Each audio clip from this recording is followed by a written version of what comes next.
수술 중에는 이런 느낌이 납니다. 초록불은 이런 느낌입니다. 요걸 잘 보셔야 해요. 라고 할 정도로 스스로는 안 움직이려고 애를 쓰지만 눈이라는 건 또 움직여지게 마련이죠. 환자가 움직인다면 레이저가 살짝 오차가 날 가능성도 없지 않아 있었습니다. 그래서 굉장히 중요합니다. 안녕하세요. 눈의 안과 시력교정 담당 한혜경 원장입니다. 제가 이제 수술 경력이 한 25년 정도 됐는데 눈 수술은 대부분 환자들이 긴장 상태로 들어오는 경우가 많아요. 그전에는 환자한테 수술 중에는 이런 느낌이 납니다. 초록불은 이런 느낌입니다. 요걸 잘 보셔야 해요. 라고 할 정도로 움직임을 최소화하려고 했고요. 스스로는 안 움직이려고 애를 쓰지만 눈이라는 건 또 움직여지게 마련이죠. 환자가 움직인다면 레이저가 살짝 오차가 날 가능성도 없지 않아 있었습니다. 그래서 추적 장치의 기능은 굉장히 중요합니다.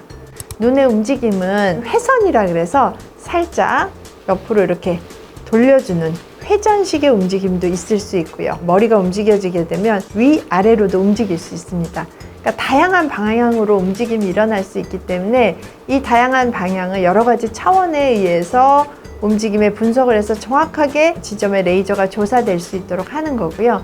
그 중에 추가된 7차원이라는 것은 레이저가 조사되는 시점과 레이저가 각막의 표면에서 맞는 시점의 시간적인 오차라는 게 있는데 그때 이제 움직여지면서 생겨주는 시간 오차까지도 보정한 차원의 추적 장치를 이야기합니다. 일단 우리가 레이저라는 수술의 가장 기본적인 원칙은 크게 안전해야 되고 두 번째는 정확해야 됩니다.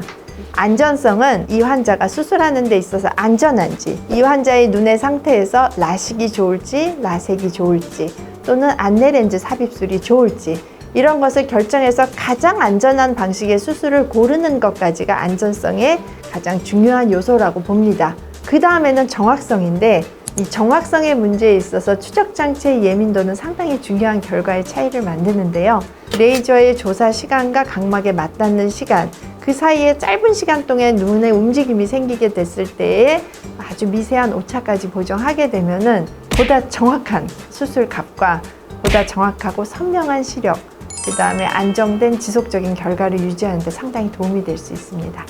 스마일이나 또는 우리가 아토즈라는 장비로 하는 스마트 수술은 똑같이 femtoseconds 레이저라는 것을 이용해서 조사 방식이 아닌 절삭 방식으로 빼내기 때문에 실제 움직임에 의한 커다란 오차가 발생할 확률은 좀 적습니다. 하지만 실제로 그 femtoseconds 레이저라는 레이저가 각막의 내부의 실질 조직에 닿을 때에 보다 안정적인 정확성을 위해서 추적 장치를 포함한 상태에서 레이저를 조사하면 보다 정확한 그 렌티큘이라는 내부 실질 조직을 레이저로 만드는 데 도움이 됩니다.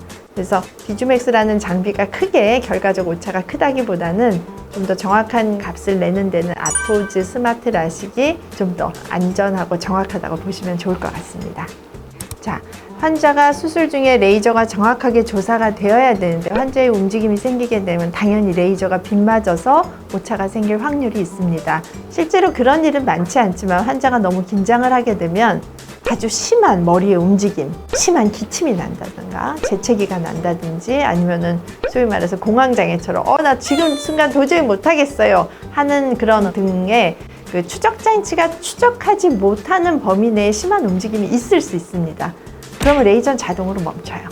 요새 장비가 좀 좋나요? 그래서 자기가 추적을 못한다라는 지점까지의 어떤 자기가 정해놓은 지점에서 눈이 기존의 시야에서 이탈이 되는 순간 레이저는 그대로 멈추게 되고 이제 의사가 다시 정렬을 시키고 환자를 안정시킨 다음에 잔여분의 레이저, 그러니까 남아있는 레이저가 있을 거 아니에요. 그걸 조사 못하면 또 적요정이 되기 때문에 다시 안정시킨 후에 나머지 레이저를 조사할 수 있는 그런 안전한 장치가 되어 있습니다. 네, 지금까지 눈의 안과 시력교정의 담당 한혜경이었습니다.